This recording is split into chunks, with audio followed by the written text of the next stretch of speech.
Consenting to be recorded. Check second page.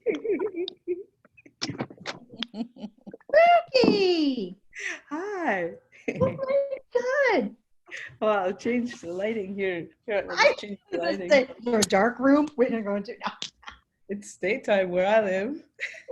Well, me too, girl. Where the hell are you living now? I'm in Saskatchewan. Oh, good. Good choice. Good choice. Yeah.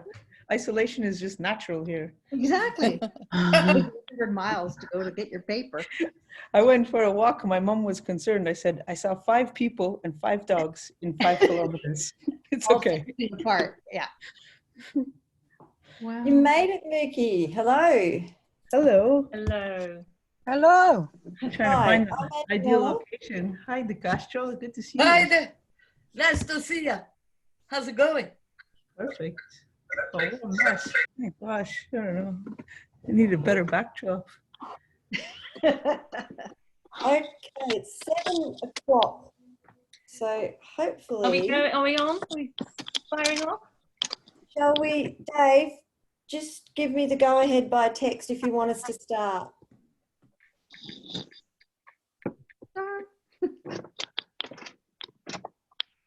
I mean, not by text, by private message. I think I did. Mookie's whispering. Who's whispering? No whispering allowed. On mute everyone. Go.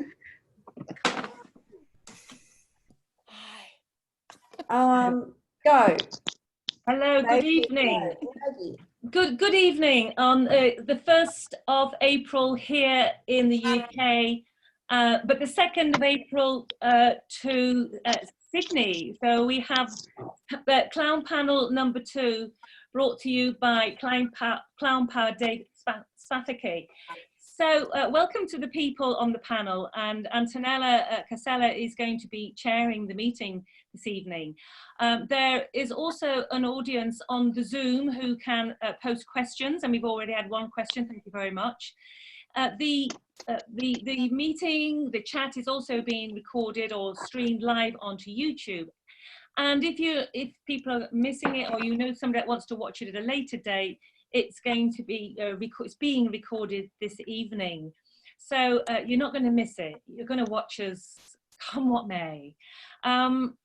There's a call out, a hat collection for a lot of work has gone into setting this up, and so a hat collection is going to be the link's going to be announced towards the end. So if you can put in a few pennies, pounds, dollars, that would be really appreciated.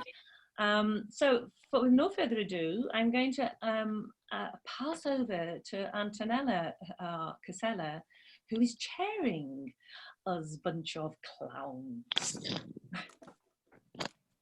Thank you, Maggie. And my computer has just decided to do something strange. So I am just trying to open a document. Just give me one moment, everybody. Okay, well, so it's been April Fool's today, hasn't it? The day of the foolishness and fooling. And anybody come across anything that was worth remembering? Any pranks? Anyone? Guess that's a no then. No one. I did post on my Facebook page that the seagulls in my town, the town of Exmouth in Devon, had started knocking on the windows and the doors because they run out of chips and food. And so yeah, and that was an April Fool. But actually, to be honest, someone did say they've come closer, because then the Gingsters Cornish pasties are no longer available. So there we are. Things are changing, aren't they? Mm-hmm. New words. Okay, I've lost my notes completely due to a strange computer error, so I am now winging it entirely. Welcome. Hey. Welcome to So welcome to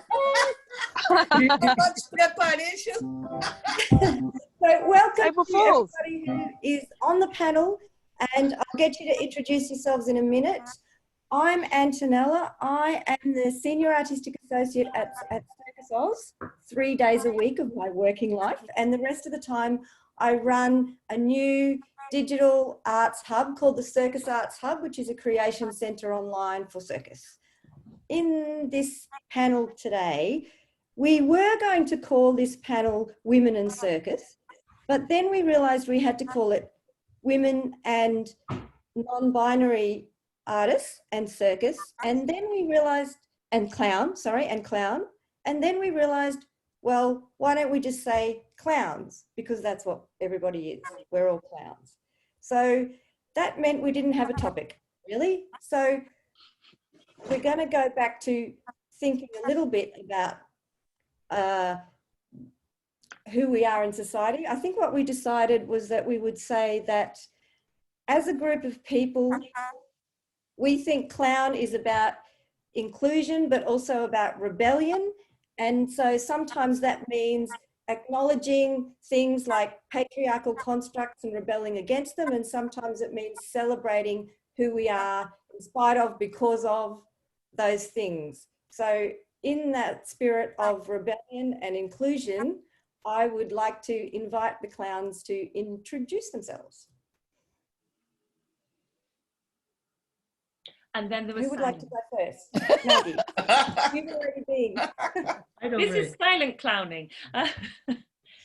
Well, I was here on Sunday, so I'll keep it quite brief. I actually did a doctorate. I've got a doctorate on becoming a female clown, and my practice was about, or the research was about looking back at the whole process of becoming a clown in dialogue with feminist theories and clown theories.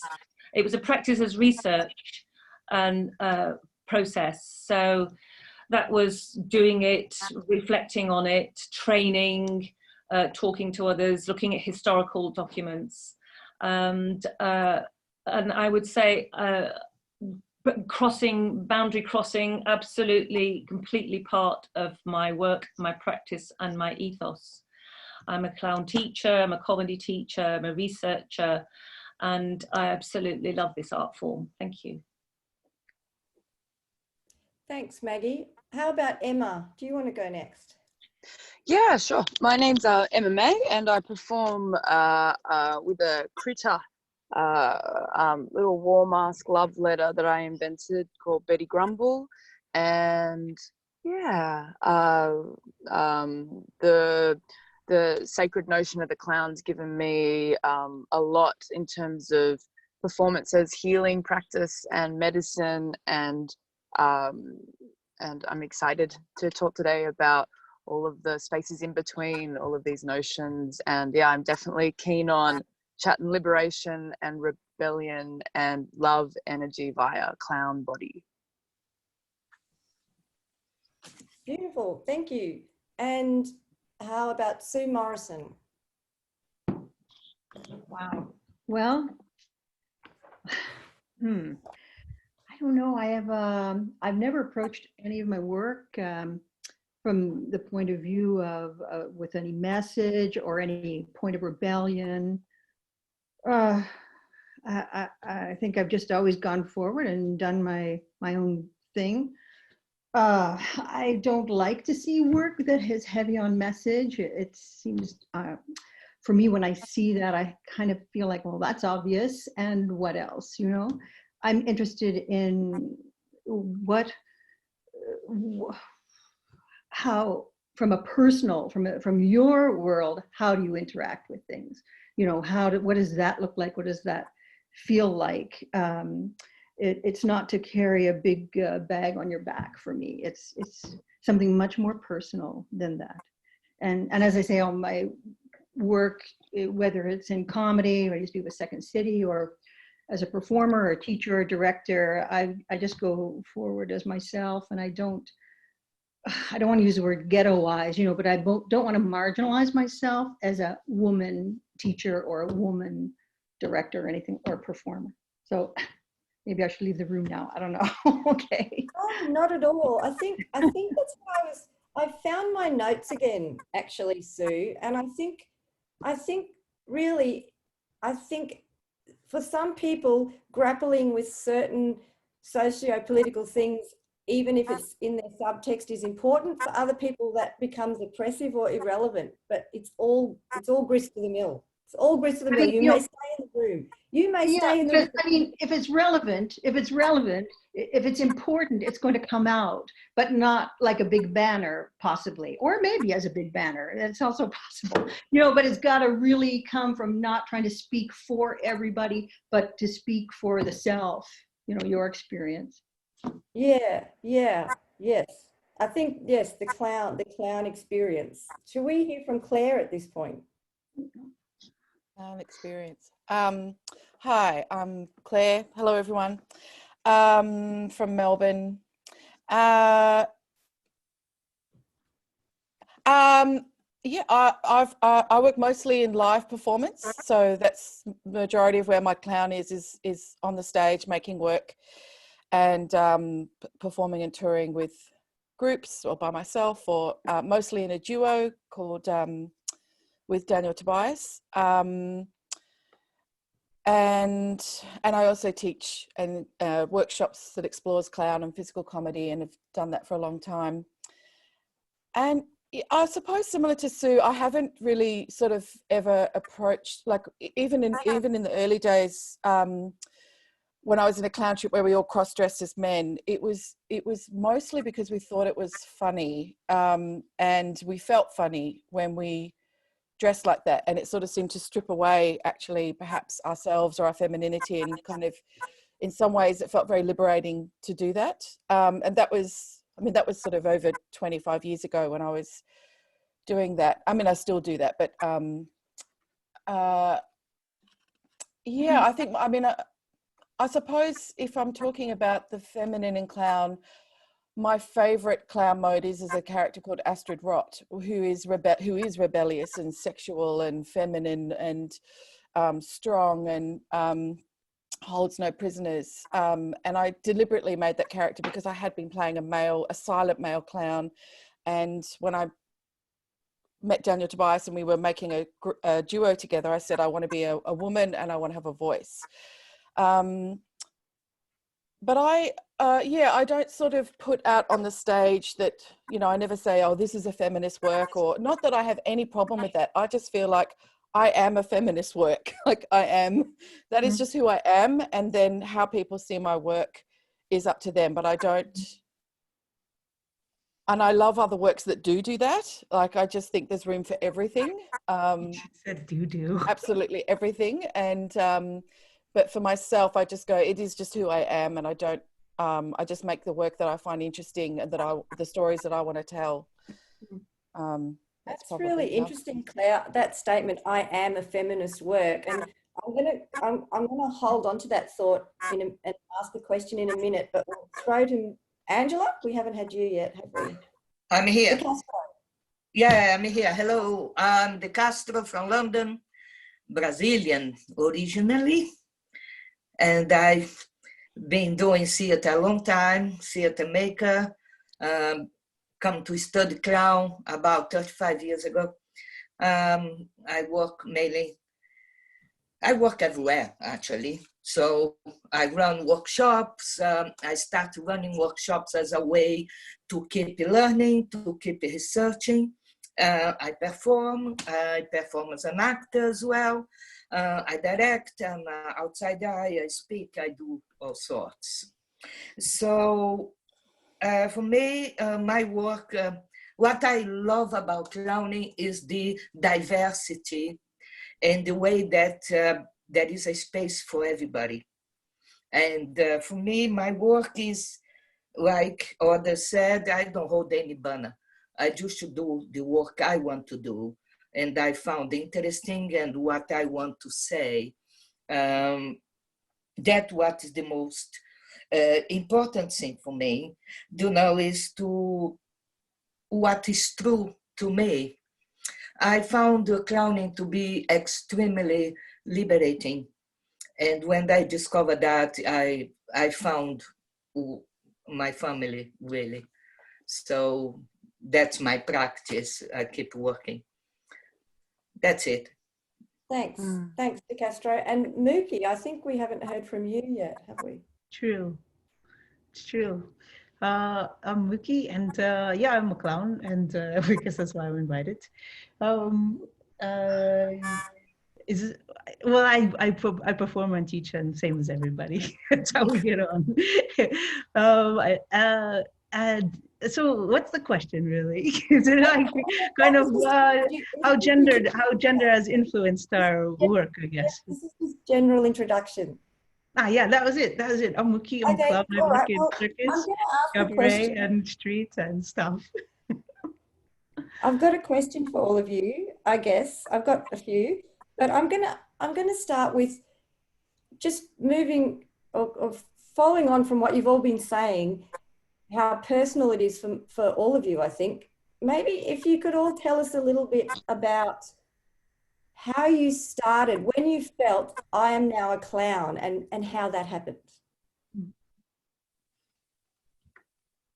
Because I think it's really interesting. You've all come from slightly different perspectives and different eras, and I'd love to hear just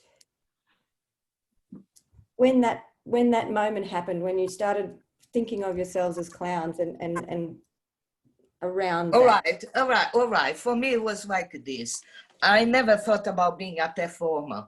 And I come into being a performing when I was about 17, a professional performer, when I was about 17, because I went to an audition with a friend and I got the part.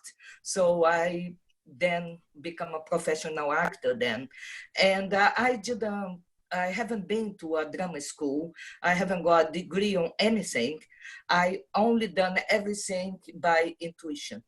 And I have a lot of luck because I work with a lot of directors, and because I didn't go to a school, I done a lot of different workshops. So my influences are very diverse. And there was one thing that really got me, was that I could never deal with the idea of the fourth wall, because the audience is looking at you, you're there looking at them, and then you ignore them. So that for me was something that never worked out. But I didn't know what that was. I also use a lot of opposites, counterpoints, very intuitively. And the directors I work with always like that. So I kept it doing. And then after many years, I started feeling very odd, because I never like big parts. I like small parts. I like parts that didn't speak very much. I like parts that I could create my own narrative. But it started bothering me because all my other friends were doing other things. And why me? Why am I so different? And I didn't know why I was so different until I saw a show in Freiburg, in Germany, in 1980, 1980, long time ago. And there was this guy doing the show, this person doing the show. There was no words and no mime, and just a situation for an hour. And everybody felt so overwhelmed, and so was I. And it was so moving. And I left that theater talking with somebody saying, what is it? Which kind of theater is that? And this guy said, oh, this is clowning. And I said, that's bullshit. That's not clowning. Where is the red nose? Where is the wig? Where is this? Where is that? They said, no, that is the theater clown. That's a different line. Think about Giulietta Massina. Think about the work of Fellini or Lauren Hardy or Chaplin or Keaton or all this. That or Lauren Hardy especially, said, no, there is no nose, and that's also a different way of clown.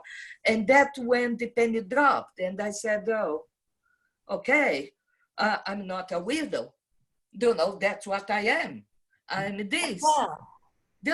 I'm a clown, found my place. Come back to Brazil then, and no one knew what I was talking about. There was a long search for me. I looked all over in Brazil for who could teach me that.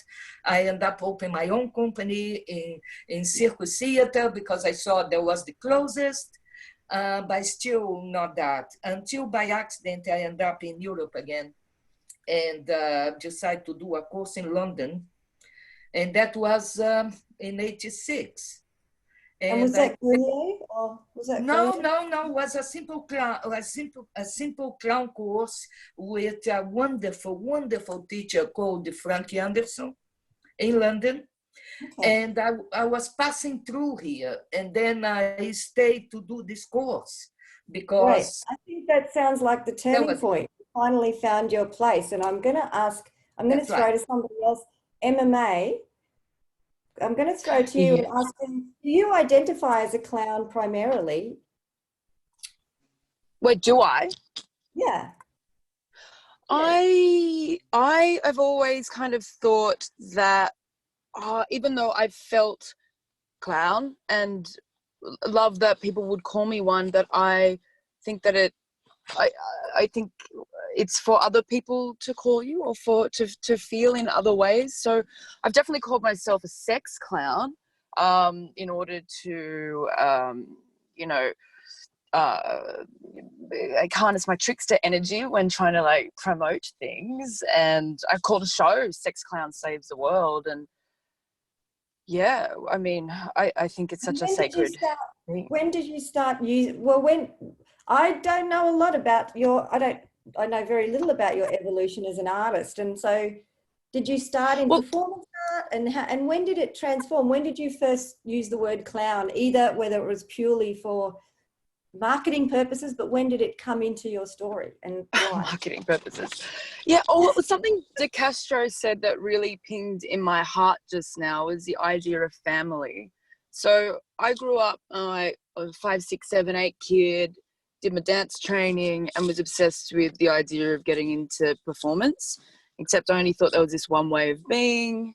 And I was very frustrated by the kind of normative world that asks you to, you know, perform a particular way to get gigs, and it was really competitive. So I stumbled across a queer talent quest on Oxford Street, and I put on this wig and put together this really over the top, well, hyper real, hyper sensual being that became Grumble. And then from there, I won the talent quest and then got these other gigs. And then the queer like nightclub world and burlesque worlds and strip culture in Sydney, which is like really rife with excellent weirdos, really welcomed me, and that provided space for lots of testing ground. And I think it was there on the dance floors in total sublime acknowledgement and celebration that I really felt what I feel is the clown spirit, which is one that is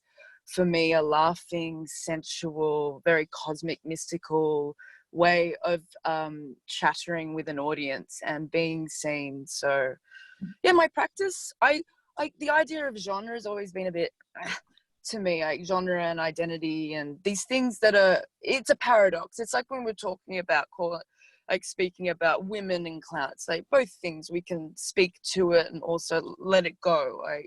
I'm very, clown has given me a way into my feminism and into my eco-feminism and has empowered me, but also it's allowed me to let go and let that become cosmic in other ways. So I've made 2 long form shows and toured them all around the world. And what's really exciting is that the shows have given me a way into finding more kin, like people who feel and think similar ways. And it's just been, a really wild, wonderful ride.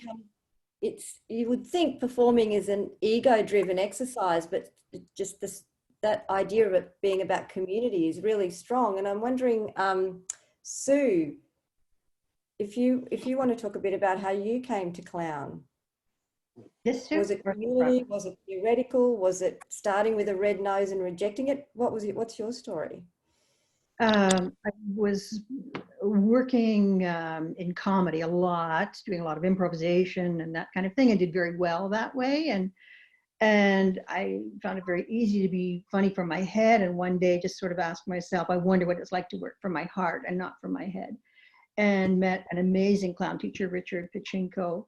And he kind of turned everything inside out, because it's clown through mask. It's based in Native American Indian philosophy of clown, which is, if you ever face all directions of yourself at once, you can just laugh at the beauty of your own ridiculousness. And I also had this feeling of coming home. This was a place, again, I don't like genre, I don't like to be definitive about so many labels, but it was a world that I found, and I have found for my students and people I've made shows with, it's a world that actually can hold all of you. There is space for all of you, all parts, all sides, all qualities of self. And yeah, so that's really what happened, because I actually hated clowns. I didn't like clowns. I was afraid of clowns. I found them aggressive and strange and not connected. And for me, clown is very much about connection. It's about conversation. This has, to be present. And I loved this transition of when I went from the comedy world into clown, because as Castro was saying, we don't have to have a fourth wall. And I loved that conversation, and I loved the opportunities of the connections with an audience, because it's about being seen, and it's also about seeing, and not in the typical judgmental way, but almost in a acknowledgement, a way of acknowledging. And I think everybody loves that, to be seen and to not be judged, but to be seen on another level, no matter what the accoutrement is on the outside. And to be seen and loved for who you really are. Yes. Yeah, but then, like, what the hell is that, And it's like, so that's the process of facing all sides of yourself. That's one side, one part, and then learning to laugh at that. That's a daily encounter and exercise in failure and success. But yeah. And Mookie, do you want to talk about how you came to clown? Why, how, when? It just kind of came to me also. I think I just started, I came from a little village. We didn't really have loads of culture. We didn't have no culture. We went to a pantomime for Christmas. And, so I just started thinking about clowns all the time, but in a really simplistic way, because it was all that I'd been exposed to. And started dreaming about them. And then I just started talking about that all the time. I was still a kid. And then I saw I saw Victor Borga on the television. That made a big impression. And I saw, oh goodness, the conductor act, who's a wonderful, tell me his name, I'm terrible. I can't remember, but I know you. He's such a big influence. I watched it about 500 times as a kid. And that night when I saw him, it clicked, the penny dropped that it was a job that you could, I always liked seeing people smile. I was always fascinated by, if you smiled, then other people smiled. I remember even being in the stroller going, oh, if you smile, people smile. Oh, okay, that's neat. And I was always really interested in that subject. And at school, when you did those forms about what you want to be when you grow up, or what you like. I always just said, I like when people are happy. I didn't really know how to do that, either psychology or something. Anyways, then when I saw this marvelous clown on television, it dropped that it was a job. And I just decided that day that was going to be my job.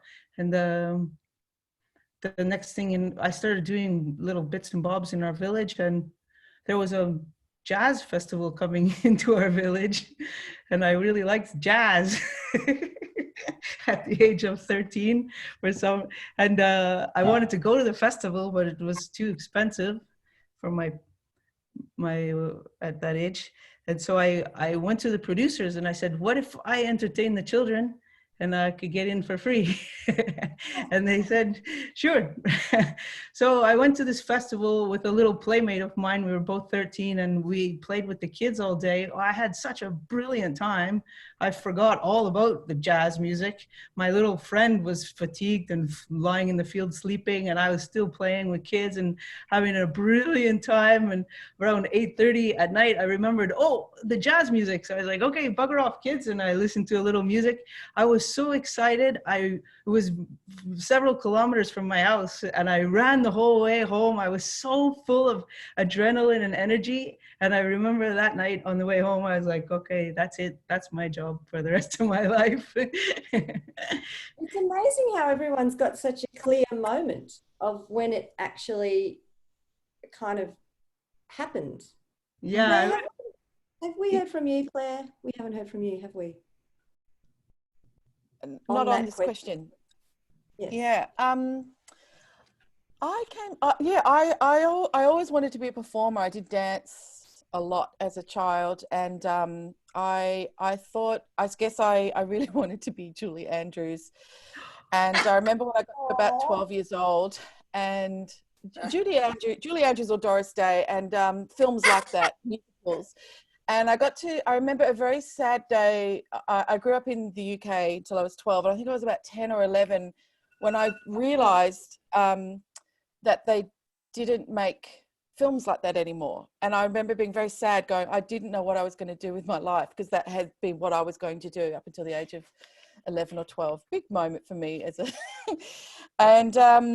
and so then I thought, well, I will be a serious actor. I'll be an actor. And I pursued that, you know, doing drama at school and going to university and doing drama. And then when I was at drama, they brought in all these teachers for this thing called the Carnival of Acting. And we just got thrown into doing all these different things. And I did a clown workshop with a guy called Alex Pinder. And I really liked it. Just felt like it was just about playing for me. I just liked playing and playing with others, and it was just fun. But still I wanted to be a serious actor. But then I heard about this school called the Jacques Lecoq School, and I thought, oh, I'm going to go there. And then someone said, oh, there's this guy called John Bolton starting a school in Melbourne. You don't speak French, you're 20, you've got no money. Why don't you go there? And John had trained at Lecoq. Anyway, so I went there and had a really great year, but was very bad at clown, very good at Buffon and other things. It really tried too hard in clown. And so it took me a long time of practice. I used to do lots and lots of improvisation at a studio called Theatre of the Ordinary in Melbourne, run by another guy called Al Wonder. And that was very liberating and free. And in between all this freedom of the Al Wonder workshops, which is all about positive feedback, you could only ever say something that you liked about you. There was no negative feedback. It was a rule.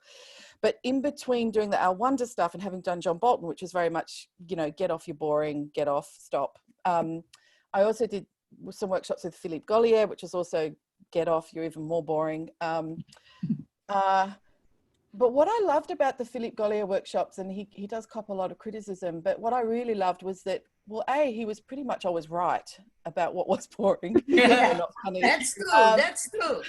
Frustratingly so, it was true, but also he was very funny. And unlike some other workshops I've been in, which have been quite serious, I laughed at him the whole time. And I realized he is just wanting you to play with him. He just wants you to play and find, stop being serious, stop crying, just be fun, just be, play with him, challenge him. Anyway, and so somewhere in all of that, I formed this group called I didn't form it. Kate Cantor got together with myself, Penny Barron, and Glynis Angel, and we formed this troupe called The Business. This is the one where we were cross-dressing, and we just used to do improvisation after improvisation. And we finally came to the point where we did 2 nights of a show called The Concert, and it was mostly improvised for 50 minutes with some sound cues at points, but in between improvised. And we filmed both nights, and the first night was pretty, what I would call brown, like poo, pants, and not funny. And then the second night, something just happened, and we all just clicked into these roles and these characters. Mine was very grumpy, very sort of the stubborn one on the end, the someone does something good, someone does something I do nothing. It was, you know, I was the end sort of heavy point. And I loved it. And I just, yeah, I don't know, making people laugh and just all of a sudden realizing I knew what to do, as opposed to like the years before of just, you know, sort of reaching for something and not quite understanding how it was working. Yeah. And then all of a sudden just finding this, I don't know, clown power, or my ridiculousness being released, and then just growing in confidence, I suppose, with that, and loving it. I have struggled with the word clown for many years. I never wore the nose, and even as a clown doctor for years, I didn't wear the nose. It's more about other people's perception of clown that I really don't like. You know, you go to Edinburgh years ago and they'd say, never say you're a clown. No one will come to your show if you're a clown.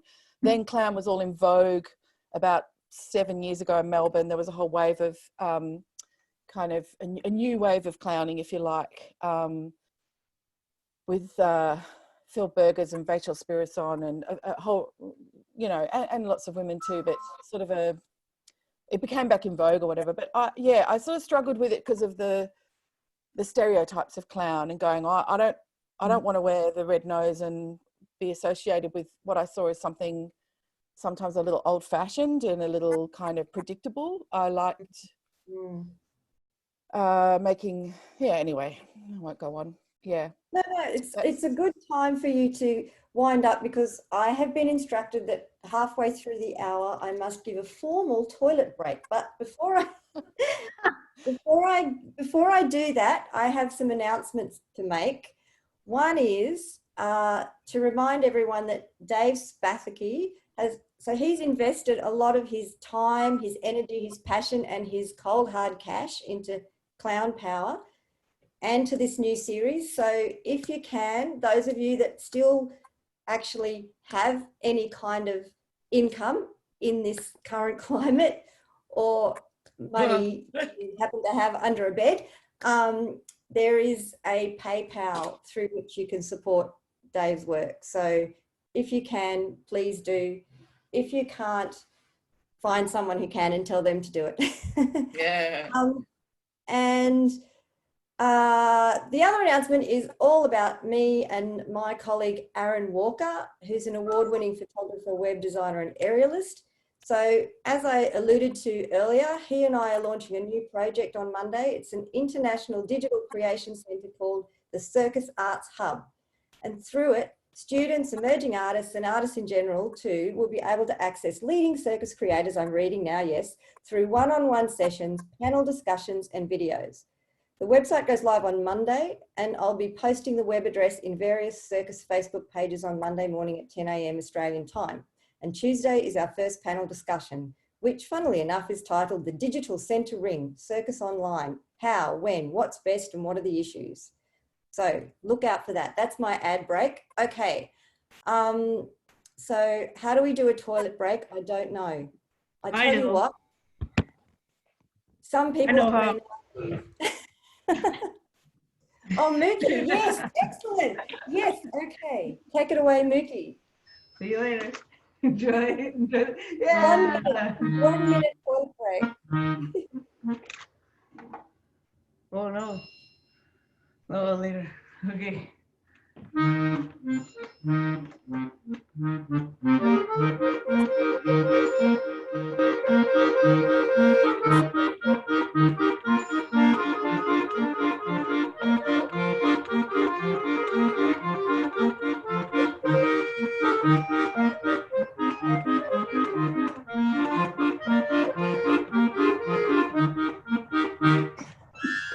Bravo, bellissimo. Take it away, Claire. No one's going pee.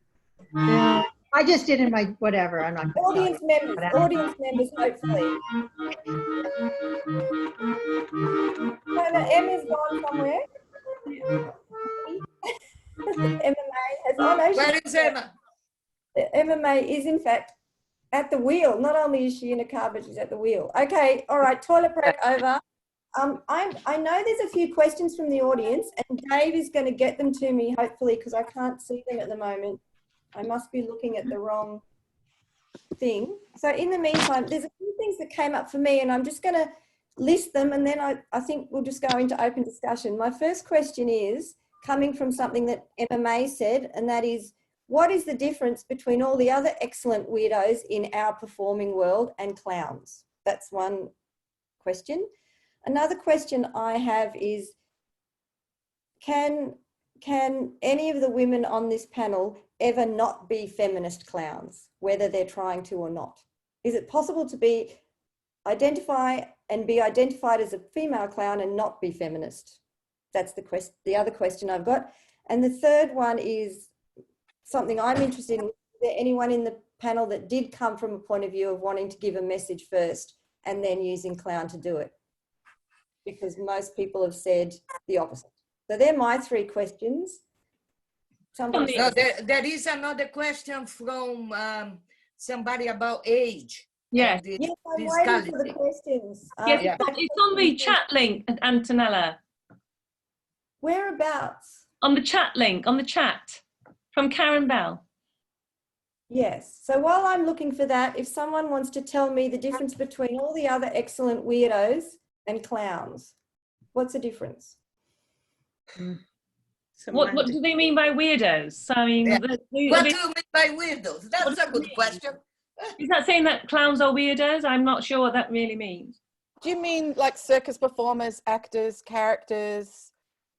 Yes, all the eccentrics that, you know, we see in cabaret shows. And well, actually, I'm taking the words out of Emma May's mouth. So. I use weirdo as a compliment. Not everyone does, but I meant it as a big compliment. Which is how I was taking it. Yes. You mean just all the other diverse, eccentric people in our world is how I was taking it. So yeah, I think. So how do you distinguish clowns in that context? Isn't it just sort of the art form that you're primarily working in? Like you can be a musician, you're an amazing musician, and you use clown or physical comedy or not, or I mean, isn't it just about what's sort of at the forefront? Like I feel like when I'm playing Astrid, I don't think I'm a clown, or I'm not thinking about being a clown.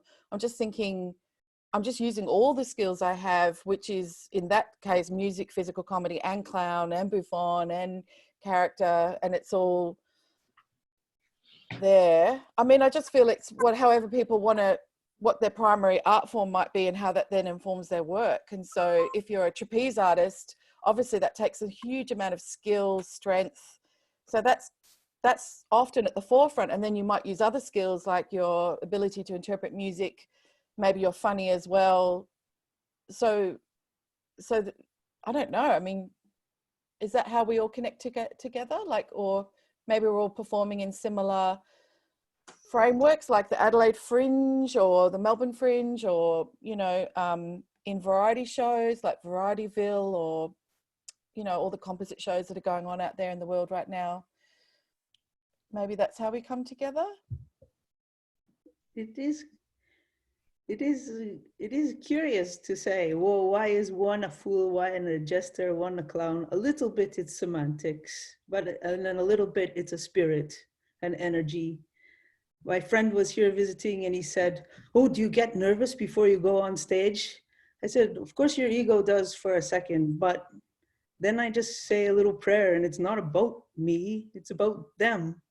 It's about the audience having a nice time and people out there getting the healing and the laughter that they need.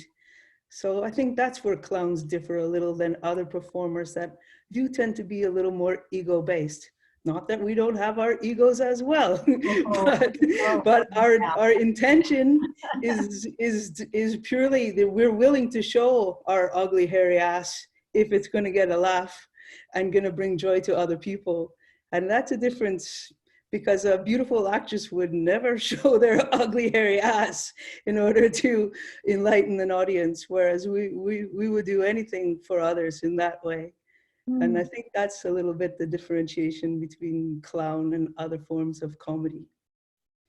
Because I think that for me, there's people working in clown that say they're clown, and I see them and I think, that's not clown. I'm not taken into the world. I'd have to feel like I'm taken in, I believe, I am really moved by this. And so you can not be a clown. I can be watching even a movie actor or a musician or a straight actor, but if it's someone who engages me in a very real level, for me, that's clown, because there's a transformation that's involved. You know, I believe the transformation of them, and therefore I also want to be taken into that world. So I want to experience some level of transformation myself. You know, and for me, it's not about being funny. It's not. I mean, that's fantastic, but I think when people laugh, they forget themselves, and that's a wonderful thing. And I think when people cry, they remember themselves, and I think that's also a wonderful thing. And those are both clown things. And I'm not just in for the laugh myself. It's got to be something much more than that.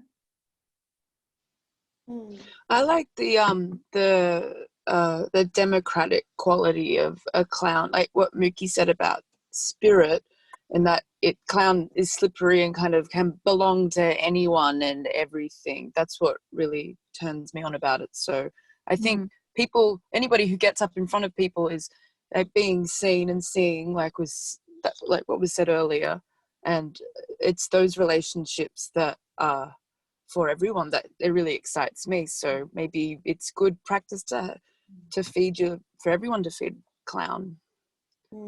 I didn't really talk at the beginning about my journey into clown, but I kind of did on the last video.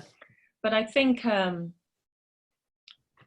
journey for me was fraught with failure, lots of failures, to the point where that I don't really think about that anymore. If it's so I think when that moment where you really feel you're clown, you just know to accept what's happening in the moment, and I think that's a very special way of being.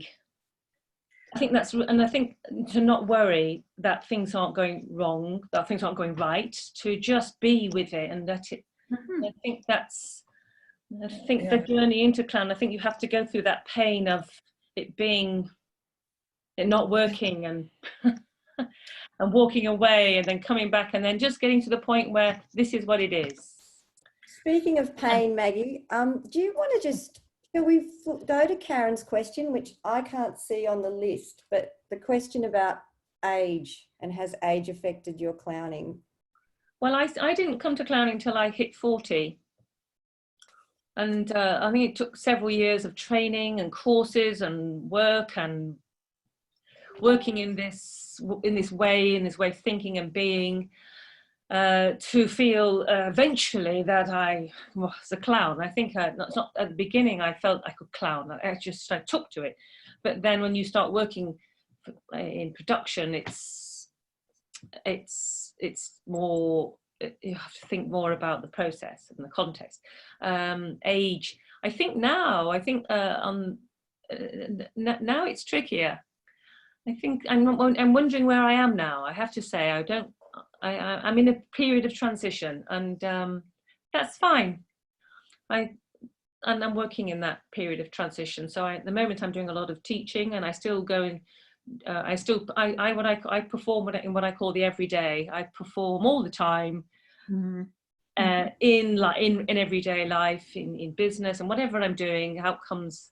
It's a way of being for me now, and I'm very happy with that. And I'll continue to do that when I go back to kind of working on a performance. Then that will be interesting to see what I'm exploring then. Because it's based on where I am right now and what I want to talk about right now. So coming from the heart. Does anyone else feel like? Well, I'm just about to turn 65, right? And I have injuries on my knees. And we get older. There is a shift. Of course, there is a shift on your way of being, on the way you hold yourself.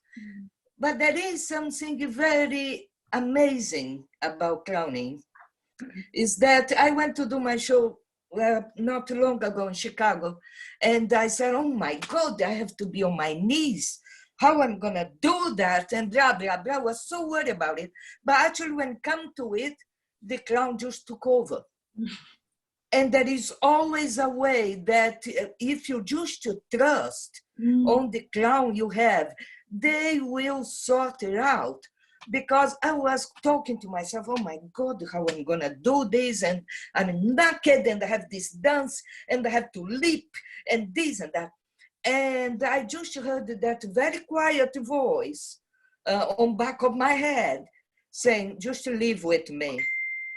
Live with me, piece of cake. And off I went. And there I was, leaping away, being on my knees and doing that and that. I was naked afterwards, but actually when it came to it, it was there. And the clown dealt with it. And if we age, so is the clown. The clown also age. So we're companions, you know, it goes with us. So if I get fat, the clown gets fat. If I get slim, the clown gets slim.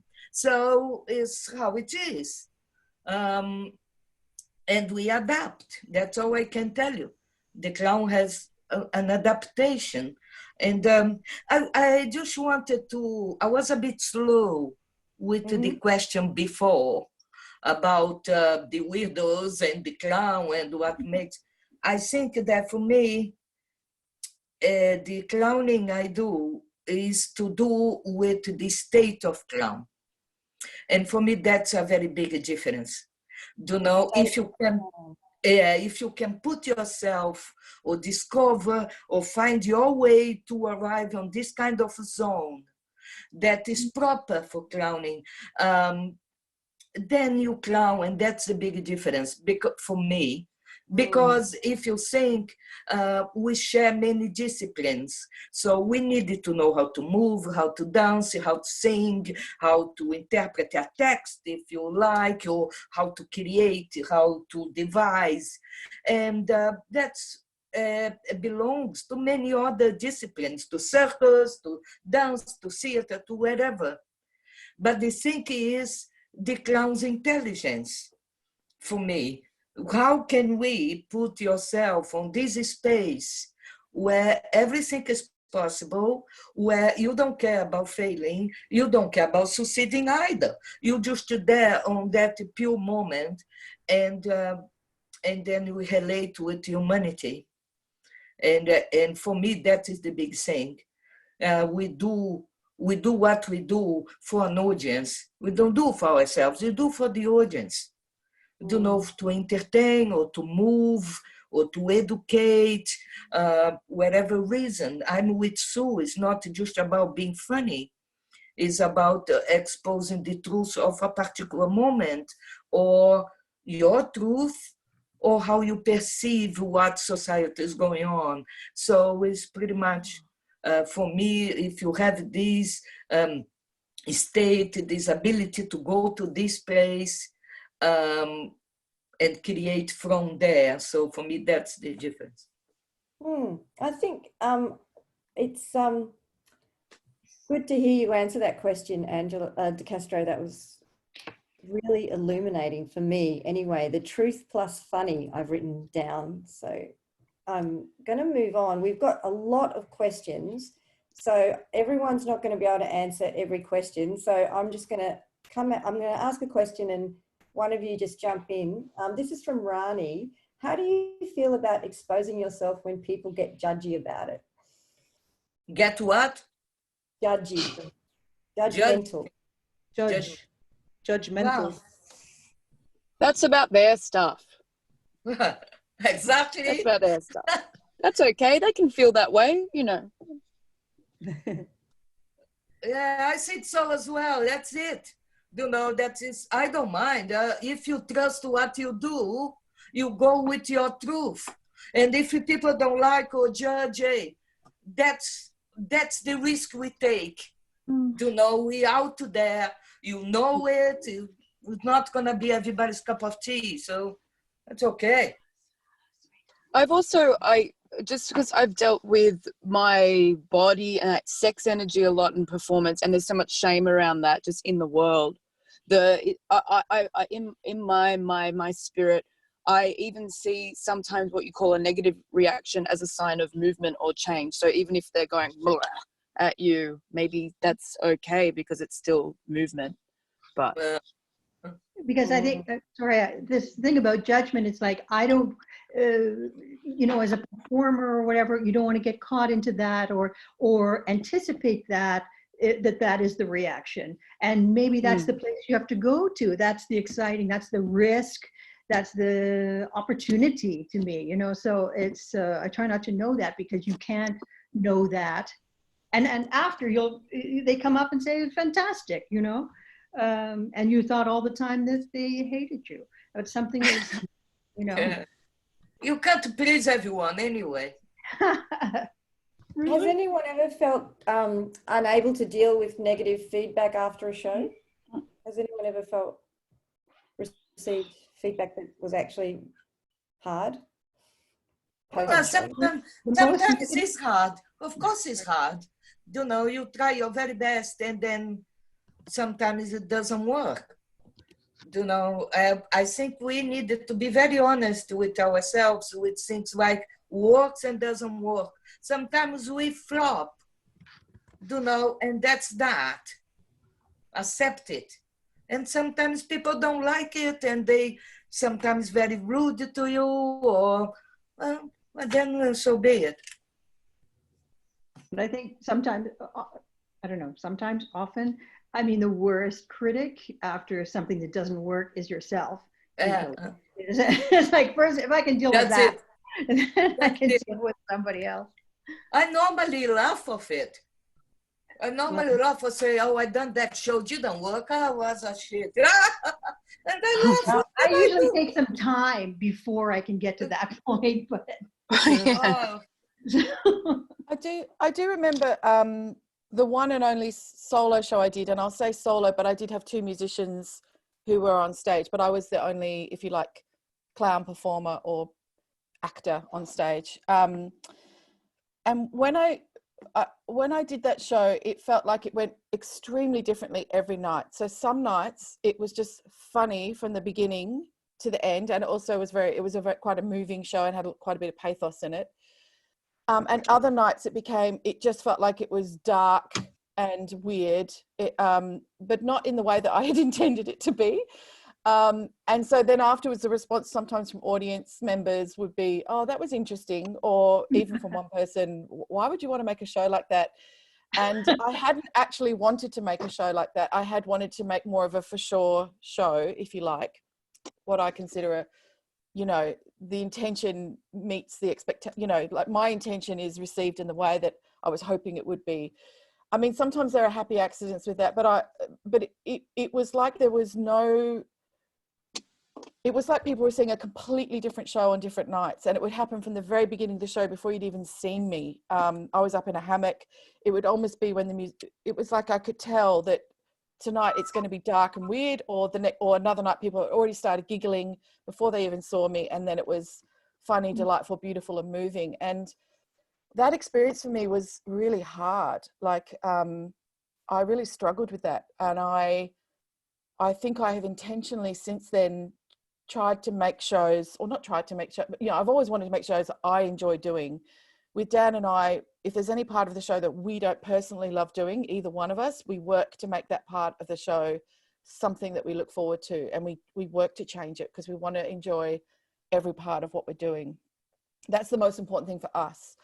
But I also didn't like that flip-flop thing with the audience, and I didn't like that I couldn't control it. And so I feel like I do try to make a show, the intention of the show from the beginning, clearer ever since. Or maybe that was a good lesson to learn or a good experience to go through, but it was stressful, you know. I'd feel very lonely after a show, or I'd feel very euphoric after a show, and I did not enjoy that at all. And I've never done a solo show since. Oh. I haven't. I mean, I've done solo acts, but I haven't done a whole hour show. Yeah, I found that very hard. I'm going to move on. Question from Sue Broadway. How does clowning exist online, not in the presence of a live audience? Oh. It becomes film, isn't it? It becomes film. It's different. It becomes film. Yeah. Well, wait. To be honest, It's a different media. yeah, I was taught. I was my introduction to clowning or clown was watching Charlie Chaplin, Tommy Cooper, Lucy, all on television when I, Morecambe and Wise in the UK. All these, yeah, they were all on the television. So clown has been, been on in our screens in our lounges for years and years and years, and that's how I first came to it, to be honest. It's a very different media. Emma, were you going to say it's still clowning? It's still clowning. Charlie Chaplin was a clown, where the people, and Lucille Ball was a fantastic clown, and for me, Bette Midler clown. Well, not in everything she does, but yeah. So it's a different medium, but it's still clown. True. Emma, were you going to say something MMA, or did I make that up? Oh no, I was going beep. Especially because a lot of us, well, we're in isolation now. I'm grateful for, even though I've got a troubled relationship with socialist media, because not that really, it's troubled, but the thing that, like Grumble, who is me, and also magnified me, but this being that's online, clown energy, can still have a relationship with audience, and like what we're doing now, go live and be present in a way that's very different to liveness, but still has an ongoingness in that way, and still is possible and chattering, which is, I've been really grateful for it. So that's kind of it's an interesting time now to continue these relationships with audiences online and live, but not, Yeah, it's a whole new medium that hasn't really been, because I think, Maggie, yes, there was a lot of, audio visual clowns. Generally speaking, though, they were either heavily edited before they, were transmitted to us on the film, or they were filmed with a live audience. But this sort of exists between those two spaces, don't you think, Maggie? It's neither one or the other. I think, Charlie Chaplin was a actor, clown, who moved me to tears, maybe. But I'm not arguing that he was a clown, just that his work was heavily edited. So he edited. You have to edit for a film. You have to, because you have to, and if you think about, it's not a criticism. It's just it's just that he was able to find that he had the opportunity to edit, is what I'm trying to say, so that he could create a beautifully crafted comic timing on screen, whereas what we're doing now, we don't have that opportunity. We're in a middle space where we don't have the live audiences giving us the live feedback. Oh, they're laughing, they're not laughing. And we don't have the opportunity to go away and go, oh, I'm going to cut that bit out, it's boring. We're sort of... I think we have to collaborate with the young people that are very good with technology and adapt and learn and see how can we transform. We will transform. So Broadway, we will find a way. It's just. I think you're absolutely right, Mr. Castro. I think we are in a new. It's a new period where the medium will end up on film, where we have to craft for camera. I think it's exciting. I think it's exciting to have a live audience. I think that's the best thing. But I think also I was brought up watching film, watching clown on film, and I had a lot of pleasure from that. So both can work. The thing is the interaction, That's what I think we have to research on, because to do a film, okay, we do a film, we edit, and that's it. But how we do the interaction? How do we, for example, if you're gonna teach online, I don't know how I'm gonna put my practice online. I haven't got a clue. So I have to study that. I have to talk with other people. We have to put our heads together and see how is a different language and how can we learn that one. We get there. eventually. It's exciting, actually. It's exciting. Yeah, exciting, yeah. Yeah, I agree. Now, I've got another question here, which I might have to get. It's from Catherine Marino. She might have to elaborate, I reckon, because she says, any of you, or do you know anyone who is creating clown work specifically for video? Now, Catherine, if you're out there, did you mean, I mean, I know a lot of people who are making videos, clown for video, and then they post it as a YouTube clip, or as we've been discussing, you know, there are many film performers who we would all consider clowns making videos. But did you mean something, Catherine, did you mean something more like what we were just talking about? Are you out there? Can you type a response, or maybe even... I could speak to that in the meantime. Okay, thanks. Mookie, go. I am. I am. That's what I do now anyways. Even before this crisis, I'm moving my work from stage to screen. And it is very, very different. Suddenly you're in a studio or in a chosen space with only your crew to see if you're funny or not. And when you were talking earlier, it made me remember one time when I was younger, like in my 20s, I got a gig for a commercial. And it was I was hired as a clown to do a television commercial. Well, we were doing the shoot and I wasn't getting a laugh. So then I was trying harder. And then I still wasn't getting a laugh. I was trying harder. Then I was trying so hard. Well, the whole crew started cracking up. And the director shouted, cut the cameras, cut the cameras. And I was like, oh, he said, you can't do that. And I was like, what do you mean you can't do that? He said, no, we can't use that because everybody's laughing. You know, it's a really different way of working.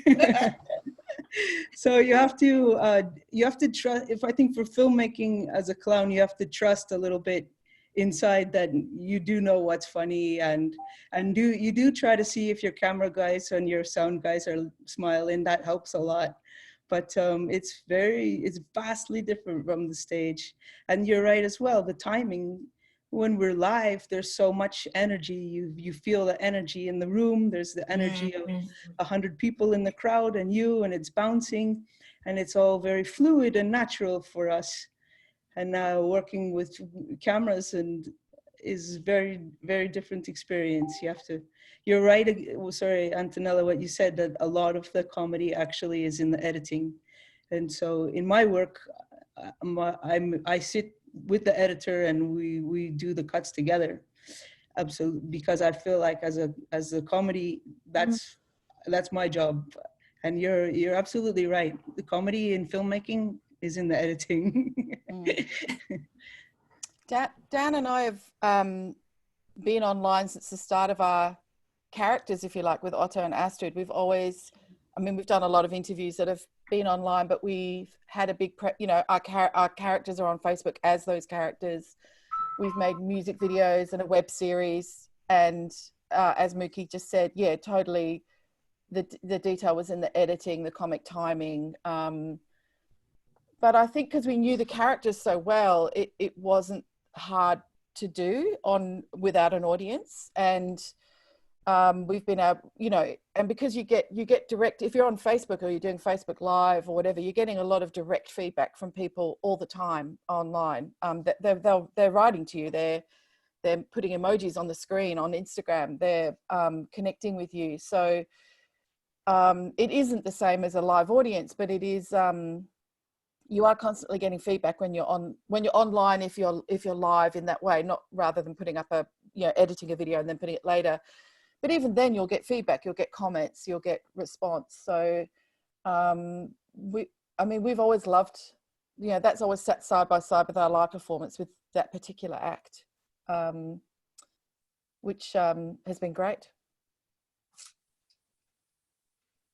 Okay, changing to another question, because there's no official end time. So to everyone in the audience and in the panel, I'm going to keep asking questions until you tell me it's time to stop. Until we die. That's dangerous. Until you die. No, So the next question is, let's go there. We haven't been there yet tonight. From Natalie, many people believe comedy and being funny is a masculine trait. Do you believe that this is true? Do you find that you feel a need to act more masculine in order to be funny? Or do you think clown is without gender, or that you can be super feminine as a clown? Yes, Mookie. Oh, I was just waving hello. Oh, but sure, I can talk to it. I think those are kind of notions that there's two ways of looking. We became accustomed that funny looks a certain way. And you say just in our generation, we thought funny was with baggy trousers and a cane. So then we have that preconceived notion that public needs to forget for a moment. I think because of those expectations and restrictions that were maybe not necessarily completely imposed, but strongly advocated for, and that is, I think girls were raised to think they were supposed to act and walk and talk a certain way, which is contra to funny. So in growing up that way, many girls then grew to women with many physical restrictions and emotional restrictions, because they were taught to stop here, because after that it's silly and not proper anymore. And so they have to be able to transcend those restrictions in order to be, in particular, physically comical. But no, comedy is for everyone. There's absolutely no gender for it. And anyone that would say that or has that notion that's just a cultural evolution that we've become used to. And it's only in our culture, because if you hang out with First Nations folk where I live, they're all hilarious, grannies and grandpas, and no one would say, oh, my granny's not funny. Like, no, comedy is definitely for everyone. So yeah. I have this theory, Mookie, that it's to do with the patriarchy, actually. I'm agreeing with what you're saying, and I feel like with men, they're so high status that nearly all comedy, for men is to be goofy. We have to bring them down, and it's funny to bring a high status person down. Whereas with women, from a patriarchal point of view, already being low status. Yes, you're absolutely right. Going lower just becomes not just self-deprecation, but actually self-destruction. And so I think that's something and that's why I think all of you are so fascinating, and because you have actually subverted that in my mind. Does anyone agree with me? Absolutely. Yeah. Absolutely. Yeah, absolutely. Well, I think that human nature is funny, and it is independent of any gender or nationality or cultural background or age. I think as a clown, as using my way of seeing the world with my clown eyes and mind, I always see humanity, and you see things are funny. People often, when people come to me and say, oh, I want to be funny, I said, you don't even start, because that's tragic. So human nature is funny. If you observe people, you see. So for me, the comedy comes from observing. That's what I have to add. Totally. Topic there. Absolutely. I think you're spot on. All clown is humanity. Any perceptions above that is what you said, Antonella. It's designed, well, it's evolved from this current state of patriarchal philosophy, and they've wanted to keep women in a certain image. Well, we've all wanted to keep women in a certain image, and that hasn't been the one of the liberated one. That's been the one that takes care of the house business and takes care of getting you a cup of tea. So, and clowns are about liberating. So yes, there maybe been some it's been suppressed, but I think MMA, the way I perceive gender in your character, now I've only seen tiny snippet of your work, so I may be getting this all wrong, so please correct me if I'm wrong. But the thing that I find fascinating and wonderful about your character at the moment, you're the newest person to me on the block, so, you know, that makes you the exciting one at the moment, is that you are basically someone who I perceive as being biologically female who is doing female drag. And so you're actually actively pulling apart the cultural artifice of femininity from the biological existence of femininity, and then putting it back together through drag. Yeah, I mean, why? Yeah, in my little bio it said drag clown. I'm like, oh, I've never actually. Is my mic on? Yes. Yes. I never actually thought of myself as that, although my kin are drag queens, but I've always been kin with them and turned on by the kind of drag queens that are using the hyper real, and that's why I think, you know, clowns will do that as well, like turn themselves into magical beings, whether it couldn't use makeup or not. It's like hyper grotesque extensions of things. And when I first started Grumbling, she did have lots of objects that I put on her to make her seem a particular way, and I definitely had a lot of anger about how my body, how people felt that men felt they were entitled to my body. So I wanted to make myself so beautiful that they couldn't turn away, like a caterpillar's bum. So I don't know, it's both things, but I'm also excited that she's evolved beyond that initial angry kind of smattering and making of a big dragged up version of reality, because I don't like it when people say that I'm a woman dressing as a man being a woman. It's just, I am playing simultaneously critically and celebratory with the ideas of femininity. It's both things at once. It's like, and I'm quite happy for those answers to be unsolved. It's more in the conversation of the ridiculousness and the sensuality of those things. For me, it's like my personal experience that I'm bringing outside and putting on top of my body. And Claire, in a way, you've already said that you consciously made Astrid a feminist clown. Where's Claire? We lost Claire? No. Oh, I'm here. Sorry. I didn't consciously make her a feminist clown. I just said I wanted to have a voice. And by that, I actually just mean even just talking, because I had been doing a lot of non-verbal, physical-based clown. I mean, what I love about Astrid is she is me, totally heightened on stage in a way that I don't act in my normal life. She says everything that I want to say and more. And she's also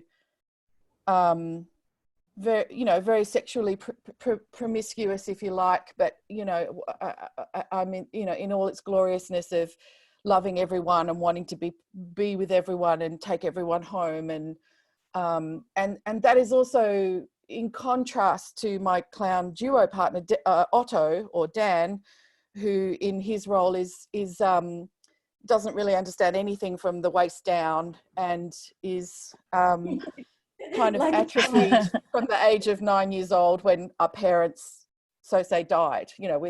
So we've created these characters, but obviously lots of parts of Otto is Dan, not that he's not a sexual man, and lots of Astrid is me. And I mean, I love that. We have we run a night called House Party, which actually MMA and Betty Grumble have performed on, which has been wonderful. But there's we have on that night we have a third person who's more of a stand-up comedian and a wonderful DJ, and sometimes he makes comments about Astrid which are a little bit kind of wonky. Like he'll comment on my physicality in a way he thinks it's being a compliment, but it's a bit of a takedown. And my responses to that, which is sort of absolute rebelliousness, I'll get on my drum kit and start yelling, "Who the fuck wants to be dainty?" And the audience just love it. Like they like seeing a rebelliousness and outspoken, and you know, and when I think about Emma May, you know, when you did your piece on House Party, don't you wish your girlfriend was hot like me, and you've got all the chocolate, The or the showgirl poo.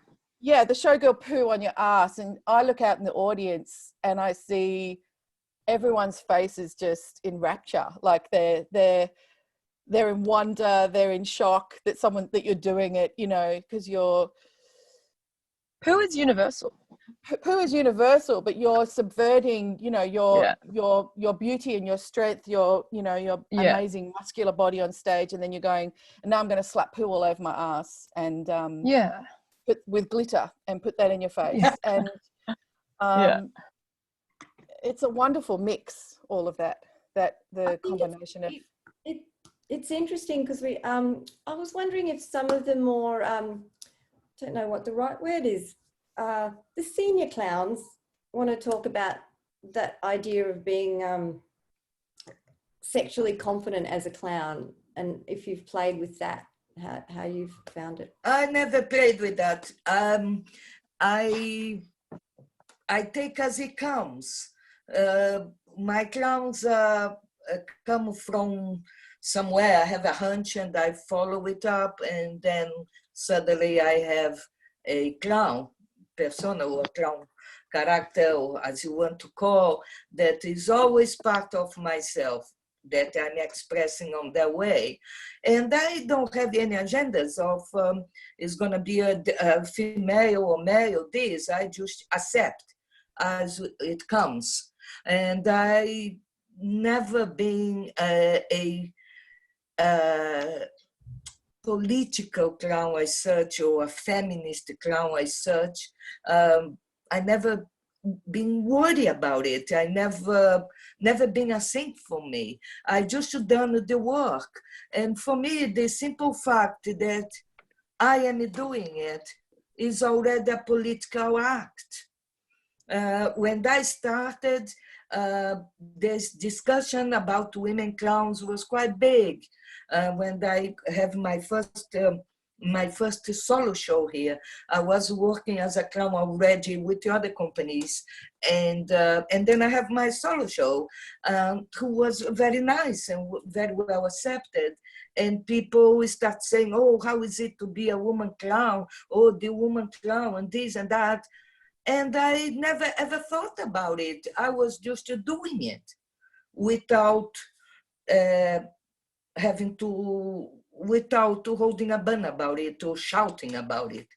So for me, never being a problem, and or being a thing.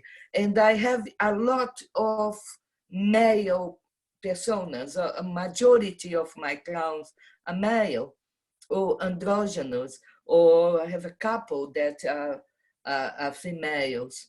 But I never, it's never been a thing for me. It's as it comes. What is it I needed to say? And that was it. You know, that's it for me. Angela, there's another question, De Castro. There's another question that has come up that sort of segues from this, I think, from Joshua Cooper, which is, how does clown evolve and change with society, such as what is funny? Do you think about that consciously as well, or is that just undercurrent to you? I don't.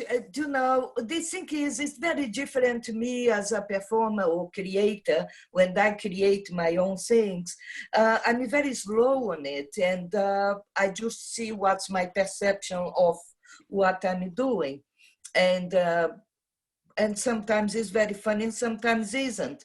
And sometimes we laugh about the absurdity of the situation. But for the clown, it's never funny. For the clown, for me, when I'm doing my own work, people laugh, and the clown doesn't understand why they laugh, because it's so tragic for me. You know, I don't know. But when I direct and I help somebody with a show, then I can see where the jokes are, or the funny moments are, or what is the payoff, or things like this. And it goes, you know, we are in different moments, so the humor changes. And also humor depends of culture. What is funny in the UK is not funny in Brazil at all. What is funny in Toronto is not funny in Australia. So it all depends where you are and who you're working with. But also, if you think, what I said before, that is universal, you know? You have to find what is it that is engaged with humanity as a whole. So my shows never have a problem with culture. Always work very well anywhere I went with. Does it answer the question? Yeah, no, it does. And actually, I wanted to ask Sue Morrison, but just before I come to you, Sue, I just want to put there that there's a topic I saw there, Dave, which is clowns directing clowns. And when you're directing other clowns, how do you operate differently from when you're being a clown? But anyway, let's just put that. I think that's a whole nother episode in my mind. Yeah, anyway. it is. Yeah, it is. Sue, I just wanted to ask you, because you do a lot of teaching, yeah? Do you see do you consciously notice what the evolution of what is funny? And have you noticed a change because of the sort of, particularly at the moment, the evolution of gender to non-binary and transgender and so on? Has that affected what is funny at the moment? Don't have to answer that second half of the question. I'm just rambling on. But the first part of the question, I don't know if this is responding appropriately or not. For me, when I'm teaching, what I respond to, it's not initially I respond to is getting the person to be present. First, you have to be present, and that's to be present and connected without a script, without a prop, without a skill or the gag. What is that? To stand and to be present and to be connected. And as these, layers all seem to fall away, what's left is the humanity of the person, and that moves in a show. I mean, this is anticipating a bit the moving into a show, but you go past culture, you go back past the small ideas, and you are left with the humanity, and that's the thing that really connects us. And so that's what I'm looking for when I'm teaching, and that's what I'm looking for, the way in, so you can find the way out. And then we can really start a real conversation and find out what's really going on, and then from there, and yeah, you do see the beautiful opportunities and how ridiculous that is. And it's okay. I don't even want the student or the person I'm directing to understand that at this moment, only to keep following their heart through something, to keep following their momentum of that moment or experience or connection. Sorry. So that's where I'm at with that stuff. We're nearly at 8:30, which is an hour and a half. There's one question which I feel hasn't been answered on my list here. I don't fully. It's from Anna Laleggio, and she's curious to hear panelists discuss their thoughts about clown process versus clown product or bit. For me, in process, because in this process of work that I do, we make a series of 6 masks. The process is making, encountering, and expressing whatever qualities come up in those masks. And it's like you can have an idea of yourself. We have ideas of ourselves and who we are, our dark secrets and our great stuff. But actually there's a whole other level to us, a layer of us that comes out through masks, through this exploration of the 6 directions. Yeah, so for me, it's a fantastic process of building a personal mythology and exploring that personal mythology. It's rather building that way. I build from the inside out rather than the outside in. Anyone else want to respond to that? Mookie, did you? Sure. I think, I was just responding to her by typing in case we didn't get to it. But for me, I think it's always a process in the same way that it's always evolving. So for me, as it's how I make a living, I had to really make acts that became my product, because that's how you can make a living. And but and so those become your bag of tricks, that becomes your tools, the same way a pianist plays the piano, but still you, the clown inside the act is evolving. You're still always in a process. Even you can look at your work over the years, and even though you might have been doing the same act for 10 years, look at it from 5 years ago, it's going to look and feel a lot different than it does now. You as the little clown inside is evolving, and so how do you know when to retire a bit? Have you retired something yet, MMA? Oh, have I retired something yet? I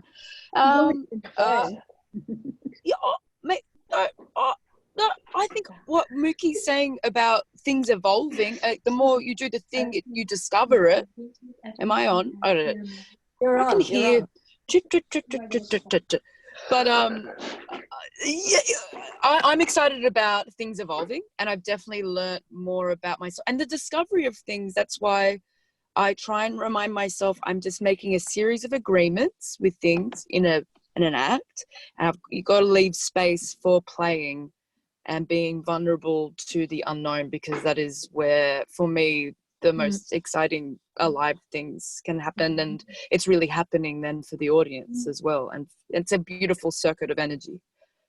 Claire, it's interesting. I think you and Daniel have had this show that you've been producing for such a long time, Otto and Astrid, and you've started doing a new show with completely different situation and scenario, the older couple. And what made you make that big change? Did it come from a pure clown perspective? Did it come from a, oh my God, we have to just do something brand new because we need to give the audience something new?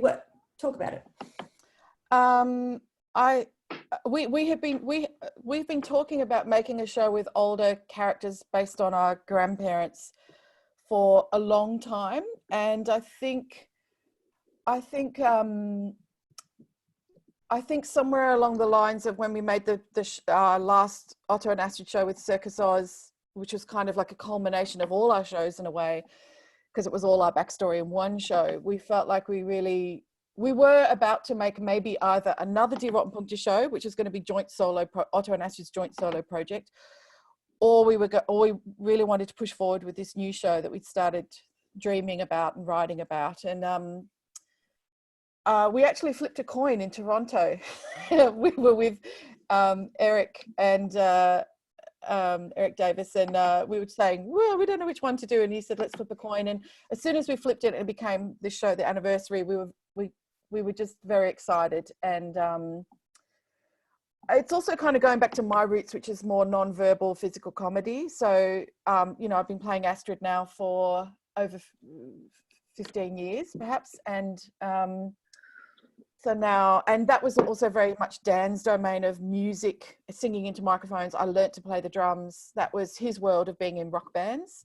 And so we decided we'd go back to my roots, which is physically based comedy. And it's I guess it is more of a clown show than Die Rottenpunkte, if you like, although no red noses. And we play an old couple who hate each other so much they want to kill each other. But we also, there's sort of three strands of the story. One's the environment, they start on their 50th wedding anniversary and they move forward 10 years into the future to their 60th wedding anniversary. And then there's also two puppets, which are these two cockroaches which live in a bin, which are kind of their own microcosm of the larger world, and they're sort of the survivors of everything.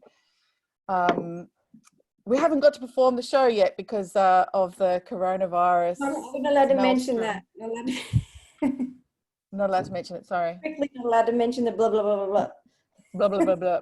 But because of the blah, blah, blah, blah, blah, we just did some trial shows. And anyway, so going back to your question, I think it was just to do something new, push ourselves in a different direction. I think we were in a comfortable place of playing these characters for a long time. It felt very scary, again, to do something new and put ourselves out there, if you like. And I think that's a good reason to do something when you're feeling a bit scared about it, a bit challenged by it, a bit like you are in a comfortable groove. Yeah, I think that was that made the decision really clear that it was a bit scary and exciting. Sue Broadway, would you like to be unmuted and ask your question about circus and clown? I didn't, it was just a thought, because you said, someone said some about circus, and what is the relationship? Is there anyone between circus and clown? Yeah. Yeah.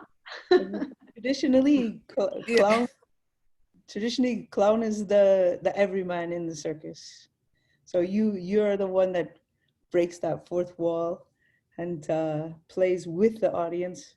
We often come from the audience. We're representing the audience. We make them feel how they would feel amongst all these superpower bodies and beautiful people. That's all.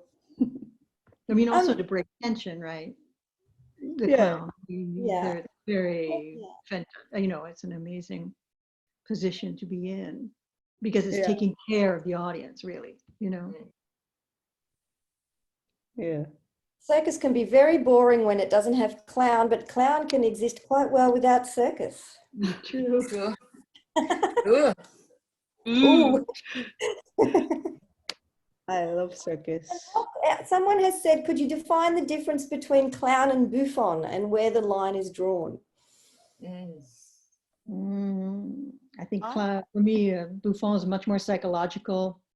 Doesn't have the vulnerability of clown. And having said that, I believe that you can facilitate both. I don't like the word characters at all, but both qualities in a performance. I mean, I've done that and it's great fun, but to play in a pure way, that's how I describe it. Yeah, there is a way that the bouffons, the bouffon and clowns are two sides, you know, and for me, the bouffon says things with irony. There is irony, that is putting the finger where it hurts, with kind of imposing itself. And the clown does differently, does a bit more gently or with a bit more light, is lighter. So for me, that their intention is different then. Yeah. I agree with that, but I think what makes one way and the other way is intention. Exactly, yeah, I agree with that.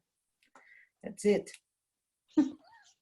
Another question is, what are the panel's current favorite academic texts on clown? I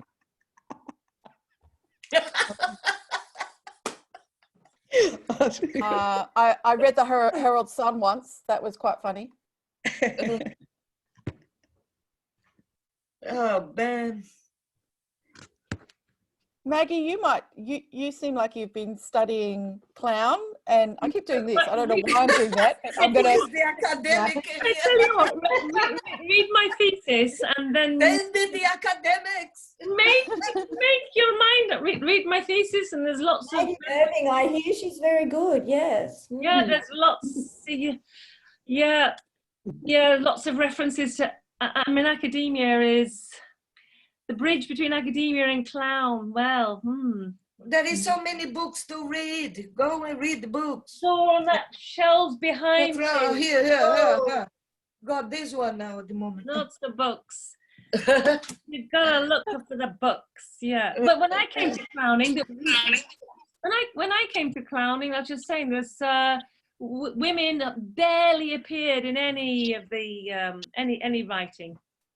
We'd appeared, we were doing it, but we weren't in the books. So it's great that it's great to see and listen to all these fantastic women and people that are doing it now. It's just great. So you should read Louise Peacock. Yes, I've read Louise Peacock. Louise Peacock's book's quite good. She mentions you, De Castro. I know, she was my student. Yeah, she was my... I know. That's why no, she was my student when she was doing this book. Yeah. You know, so that was it. Yeah. Post-fertilization, lovely. I am in lots of books, but once you're talking about a female author or a female voice talking about clowning, I think Louise is a good one to read. Louise Peacock. And she has all the books. She has all the books that I'm not in it, and they are equally good. But seriously, I've written a whole PhD thesis on clown, on female clown, becoming a clown. There's lots. If you really are interested, there's lots of, you can draw on information in there. It's not everything, obviously, but it's a lot of academic research. There is quite a good, there is somebody that done my workshop who wrote a very good paper on clown and gender, and is on the website, the Why Not Institute at .com, the Why Not Institute.com. We have a part on the website that you see articles. And this person wrote an article about clown and gender, if people are interested. So it's in there. It's published.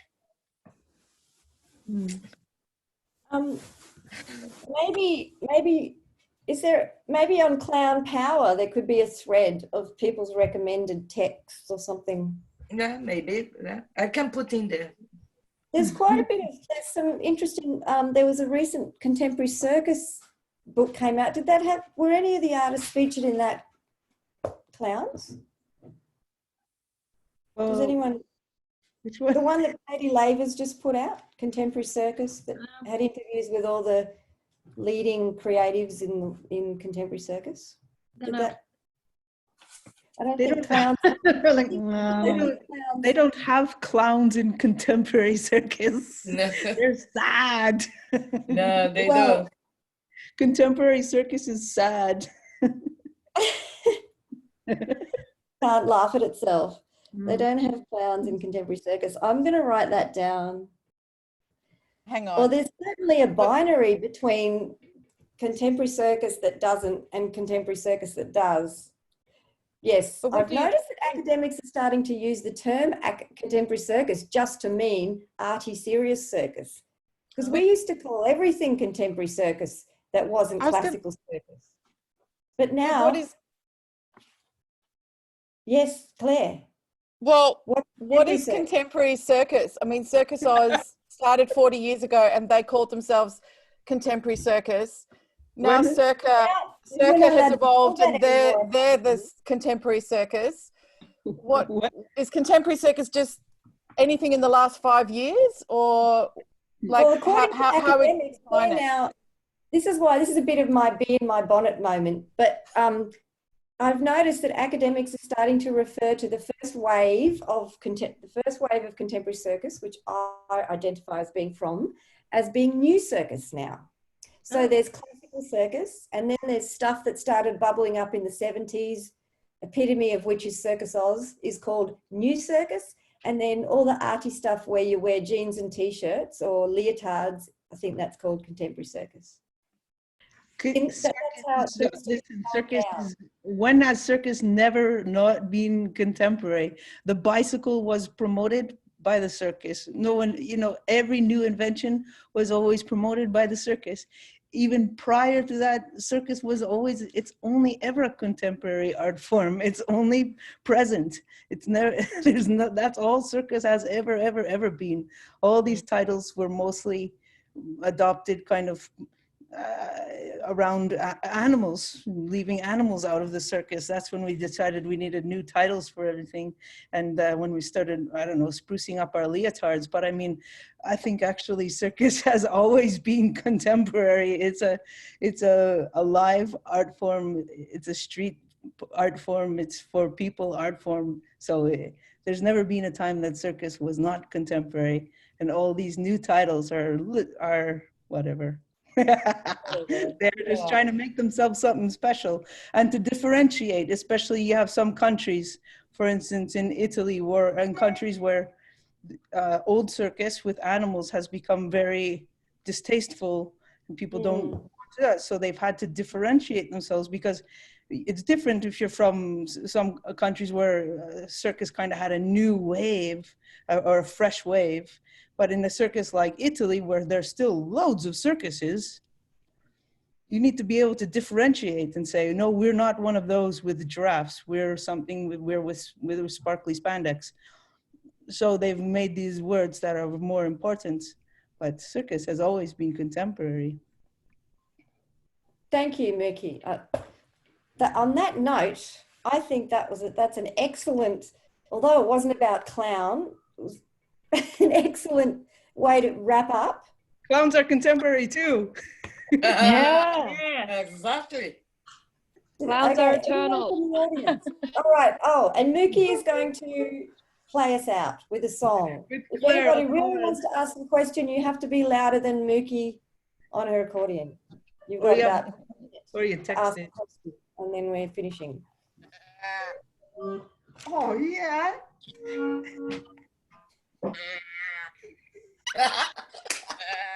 See ya. Okay. Thank you, everyone. On the planet. You play and I'll do a little outro. Okay, Oh, yes. All the clowns could please provide me with music backing. Thank you. Thanks, everybody. It was a pleasure. Thanks, Dave. Bye. Thank you. Nice to see you all. My pleasure. To Dave's thingy. And come and see the Circus Arts Hub next week. Bye, everyone. Bye. Pleasure. For pleasure. Ciao. Thank you so much. Ciao, All of you. everybody. Ciao, everybody. Ciao, ciao. Ciao, ciao. Who'll be last? I'm trying to get rid of these windows. That went really well, by the way, I thought. Oh, Thank you. behind me. Oh, yeah. Bye. Bye. Good Gotta have some morning, breakfast. everybody. Yeah, I need breakfast. No idea what time Bye. it is. Where You've you done all very are. well, Antonella. Go and do what you've got to do. You've done very well, Antonella. You've done good. You've done good. Thanks, De Castro. Thank you. You were so worried about it. Hey, I was a little anxious, yes. Hi, Rani. Wow. Gonna go. Talk to you, Antonella, about that video, okay? I sent to you. Yes. I sent to you. Thank you. Talk soon. Ciao. Thanks. Good night. Ciao. How do I get out of here now? End meeting. Bottom right hand corner. End of meeting. Yes. Bye. Rani, you didn't get to ask a verbal question. Sorry about What's that. your question, Rani? I'm still here. You're on mute, Rani. Can Dave, can you put Rani off mute now? Maybe I can. I don't know if I can. I actually feel like all my questions have been answered. Hello. I actually have no questions left. Hello. I have no questions though anymore. I'm happy with all the answers that answer all my questions. It's all right. This is a post-show drinks at the bar now. Just think of this perfect. Drinks at the bar. And leave when you need to buy another drink. Yeah, I feel like I have no questions. I feel like I just enjoy the conversations. So I'm happy to. I guess I was really curious about how people transfer their stuff to film without testing it on a live audience. But I feel like the conversation has already, in some ways, been answered. And I like what Claire said, is that you can get feedback off your live stream, which I haven't managed to master yet. Mm-hmm. So, because for me, I always create work from from seeing how the audience reacts. And without that, I'm just guessing. Me too. I'm lost without an audience, you know, and I'm kind of resisting. I'm so bad with technology, and I'm trying to see how I'm gonna deal with it now. And you know, we just have to learn. And for the youngest, it's a piece of cake. They do like this, you know. But I come from theater, long time, very crafty, very processed, very live, and getting the audience response immediately. So I don't know how that's gonna be. We just have to learn, you know. We just have to learn. Yeah. We'll be all right. We'll be all right. Yeah, it'll be all right. I feel like it will be more one way, whereas I feel like clown is very alive from the audience, whereas I feel like it's going to be more of a one-way stream, or maybe you get to see faces across the top, or anyway. I don't know. I don't want to know right now. You know, we're still on the very beginning of this new way, so we just have to go and wait and see what's happening. Look, I'm gonna go because it's well past my bedtime. Angela, did you know that Rani and Dan just produced a live variety show which they streamed No. weekend? And No. How was it? How was it? It was technologically a bit of a nightmare, but it was a fun experiment, and we'll be doing it every. It's just started. We've done one. So it's definitely fulfilling to connect with people and be able to play and experiment still with acts. It's a new form. I can't say I have an understanding yet. But yeah, we're definitely also open to people that want to come and play. We're playing every Saturday at 8 p.m. on Melbourne. Send a link to me. Send a link. Okay. You find me on Facebook or messages, whatever. Yeah, or perfect. Get me and send me, because I'm interested to have a look to see how these things are done, you know. And also